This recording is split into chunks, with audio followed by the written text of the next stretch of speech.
আসসালামু আলাইকুম। আমার গার্ডেনের বেলকনি গার্ডেনে একটা শসা ধরছে। এই যে আজকে এটাকে পেরে খাওয়া হবে। বিসমিল্লাহ করে, বিসমিল্লাহির রহমানির রহিম।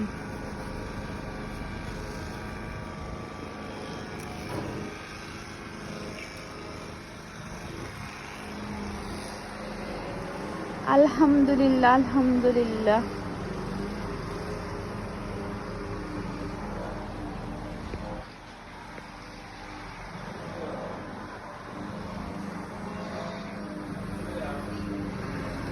নিজের গাছের শসা খাইতে কেমন লাগতেছে?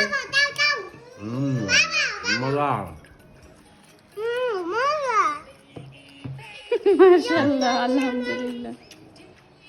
সকালবেলার নাস্তা পরোটা, সাথে খাসির মাংস আর হলো নিজের গাছের